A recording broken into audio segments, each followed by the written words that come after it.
Let's go to Chris Broussard. Bring him in live. Chris Broussard, first things first. I'll get to J-Mac in just a bit. All right, Broussard, I don't want you sitting around and waiting. We can make McIntyre can sit over there and drink his sodas and be online and yell at people. Let's start with this. I said I like Tatum, and I like him a lot. But when you put him on a floor with Jimmy Butler, and I get to watch them, they're different people. They have different – I mean – Tatum is elegant. He's got a beautiful game. I mean, it is beautiful. It can lack a little edge to it. Butler's all edge.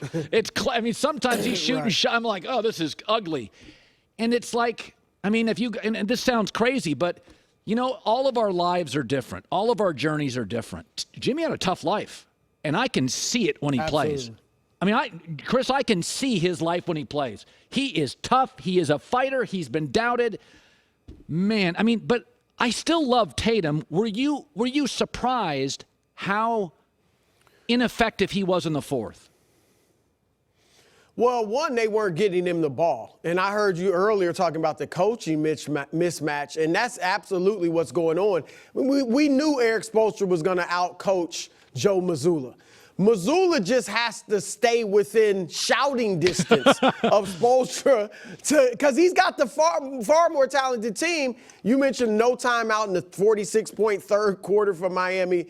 And then they weren't getting Tatum the ball. He has 18 points in the first half, and he takes 4 shots in the second half. Crazy. I get it. He did get to the foul line, so that's a little skewed. But still, he wasn't getting the ball. And against Philadelphia, remember, Jaylen Brown was coming out with big first quarters and then not really getting the ball later in games. So Mazzulla has to find a way to get his 2 stars playing together. And when one of them's hot, keep feeding the hot hand. So as far as Jimmy and Tatum, I mean, Jimmy, like you said, he's all dog.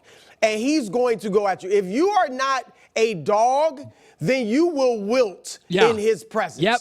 Period. On the court. And I don't think Tatum wilted. I think Tatum's got dog in him. But remember, even though he's been in the league a long time, he's only 25. LeBron did not win his first championship. Jordan did not win their first championships till they were 27.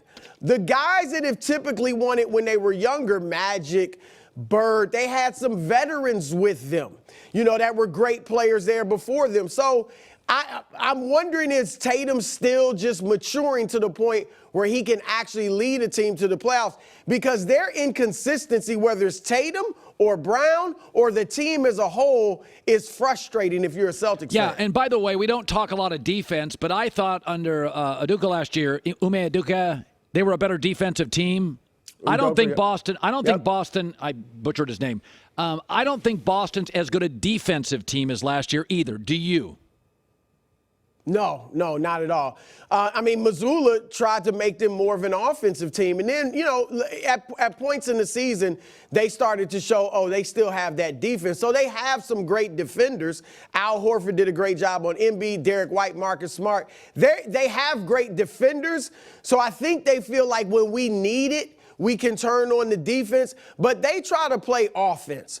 And last night, look, if you're a Celtics fan, there are things to look at. One, your team does this periodically. They just play without a sense of urgency. We saw it against Philly. We saw it against Atlanta. We saw it last year at times during the playoffs, and they bounce back.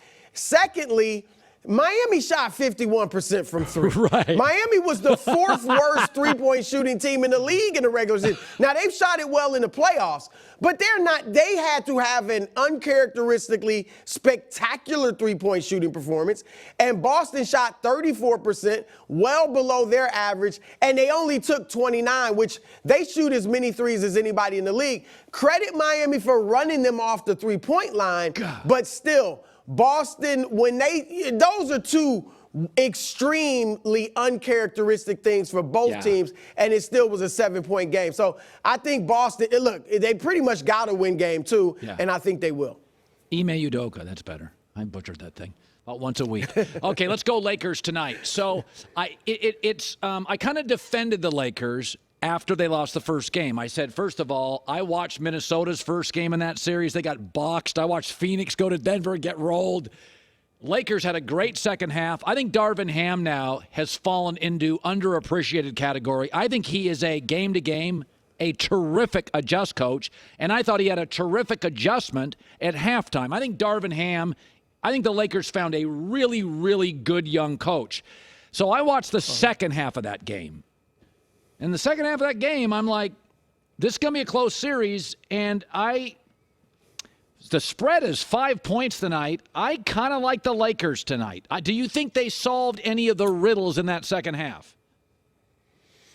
Yeah, look, I picked the Lakers in 7, so I'm with you. I think they win tonight. It's not over if they don't, but it's just hard to beat another excellent team 4 out of 5 games. Look, when they put Rui Hachimura on Jokic and then Anthony Davis on Aaron Gordon and allowed Davis to roam, that clearly bothered Jokic, right? When he gets in the paint on Hachimura, AD was right there to disturb him. He didn't hit any field goals that quarter, and he had 2 turnovers, one of them because of Davis. And so they did find that. But the thing is, Denver's going to adjust too. And Michael Malone doesn't adjust as much in games. He'll adjust in between games. You mentioned Darvin Ham, and you're right. Great job of adjusting during games. He started small, which turned out to be a mistake. Yeah. But he quit, at the half, or not the half, but later in the game, he got away from that and found something. I bet they start Hachimura tonight. Yes. Now, what Denver's going to do, Colin, is they will probably put Aaron Gordon, or if it's Jeff Green in there, at the three-point line a lot, so try to get Davis away from the rim. Yeah. They'll do dribble handoffs with Jokic. They'll do pick and rolls with Jokic to either get AD in the pick, to switch or get him away from the rim. So they're both going to make some adjustments. But, yeah, that's something the Lakers can certainly do. Or this is interesting, Colin. If you start out tonight and Jokic is chewing you up, whether he's scoring or assisting or both. Yeah. Do you just say, you know what? Let's just single cover him with whoever, whether it's AD or Rui or whoever. Single covering him, and if he gets 47, fine. He had 53 and 10 against Phoenix, and they lost. Where he eats you up is he's going to get 30-something, but he's also going to get the 10 assists and get his other guys going. So that's something you might want to think about. Sure. You're not giving him 50, but do you single covering him? And if he gets 45 or 50, maybe you can live with that if you shut down everybody else. Okay, I got to ask you this because you got to prepare for your show. But J-Mac and I have talked about this. He thinks you should trade Damian Lillard. My takeaway is I think they should move the number 3 pick because very rarely do you get a draft where you get a Melo, a D-Wade, and LeBron in it. That's one of the great drafts ever, and even Melo didn't win much as we thought. D-Wade and LeBron teamed up. They're legends. But if you can get 2 great stars in a draft, if Victor Wembanyama is the star we think and Scoot Henderson is the star they think, there's a chance there's not going to be a 3rd star in this draft. Even if he is a star like Tatum, who was a great NBA player, we're 6 years without a title. So my takeaway is move the pick. If you're the 3 or 4 pick, move the pick if you've got an aging star. J-Mac wants to move Dame. Where do you land on Portland reportedly giving up the number 3 pick? Right. Well, Colin, it pains me to say this. I don't think I've ever said this on the national airwaves. I'm with J-Mac on this one. I mean, look, you said it. You and I aren't the only one knows that, who's the 3rd guy? He might not be a star. So what is another team? What team is giving up a star for that 3rd pick? Yes. Like a real star that can help Dame. And remember, to make salaries match, you might have to give up Anthony Simons, who's a nice young player, or Yusef Nurkic. So I just don't see the move out there. Because remember, a contender that's got some stars, they're not really going to be interested in the 3rd pick. A young team that's building, what do they have to give you? They might have a star that's not leading them to win. So what's he going to do with Dame? So I actually, look, I know I respect and admire Dame's loyalty and also the Blazers because they're being loyal to him.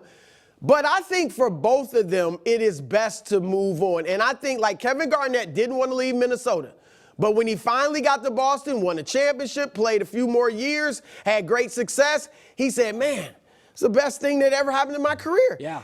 Dame will feel that way. If Dame gets traded to a good situation, I don't know that this could happen, but say Philly, and he plays with Embiid, and they can do damage, I think Dame would realize, you know what, this is the move. And Dame gets major respect. He's a top 75 player of all time. Yeah. But he wants more. And the level of respect he wants, you're not getting unless you win the championship or at least get to the finals. Yeah. And so I think he would appreciate it after the fact.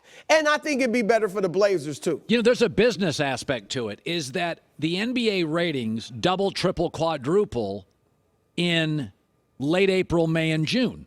Right. And so for your shoe apparel, for your record career, what happens is not only is Dame geographically isolated in Portland, he's not on TV enough in May and June.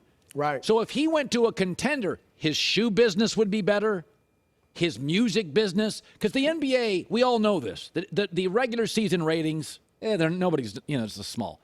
All of a sudden, they explode the last 2 months. So to me, if I was his agent, I'm like, Dame, this is why guys play in the Olympics, because the ratings are huge. You can sell your shoes. Yep. I would get Dame to go somewhere not tucked in the corner of the country and get him on television in May and June. Shoes, music. I mean, he's a wonderful guy. I think for business at this point, Dame should be a tad selfish, and the next 10 years be like, a little bit of that mogul stage, because he's going to the Hall. We know that. All right. Chris Broussard agreed with J-Mac. I'm going to have to sleep on that tonight. I'm a little unsettled. Me too. You're not the only one. I'm wondering what's going on. First things first. Good seeing you, buddy.